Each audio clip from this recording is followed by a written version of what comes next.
एक ऐसी एम्पायर जो 600 साल तक 3 कॉन्टिनेंट्स पर राज करती रही, जिसकी आर्मी दुनिया की सबसे पावरफुल आर्मीज में से थी और जिसका कैपिटल यूरोप और एशिया के बीच का ब्रिज था।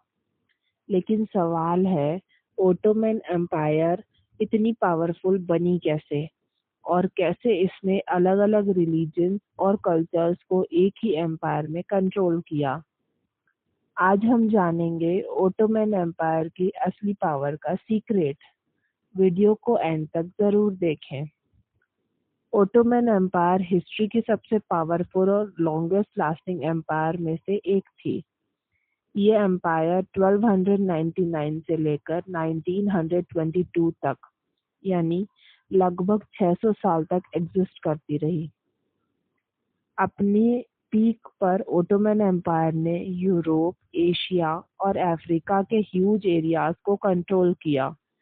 लेकिन इस एम्पायर की लेगेसी सिंपल नहीं है। एक तरफ ये एम्पायर स्टेबिलिटी, ट्रेड और कल्चरल एक्सचेंज का सिंबल थी, तो दूसरी तरफ इसमें कॉन्फ्लिक्ट्स, पॉलिटिकल स्ट्रगल्स और कंट्रोवर्सीज भी थी।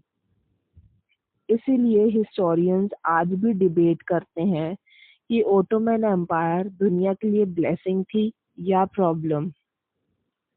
ओटोमन एम्पायर की सबसे बड़ी स्ट्रेंथ थी इसका highly organised administration system. Empire का रूलर होता था सुल्तान, जिसके पास ऑलमोस्ट एब्सोल्यूट पावर होती थी।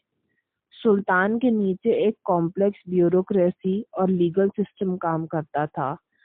इस सिस्टम की इंटरेस्टिंग बात ये थी कि इसमें इस्लामिक लॉ यानी शरिया और स्टेट लॉ दोनों का कॉम्बिनेशन यूज होता था।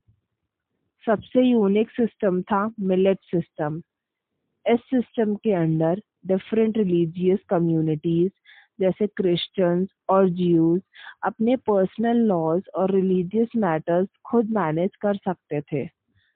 इस वजह से ओटोमन एम्पायर एक मल्टी एथनिक और मल्टी रिलीजियस सोसाइटी को कंट्रोल कर पाई।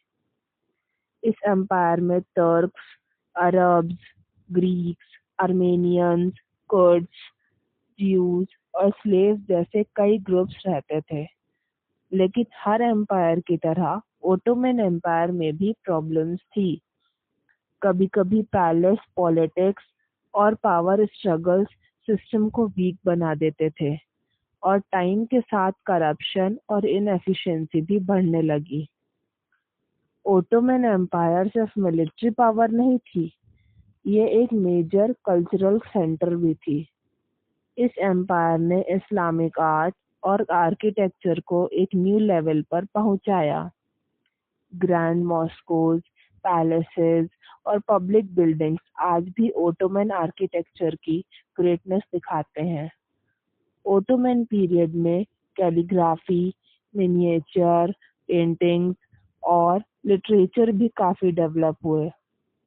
इस एम्पायर का कैपिटल इस्तांबुल दुनिया के सबसे इम्पोर्टेंट सिटीज में से एक बन गया।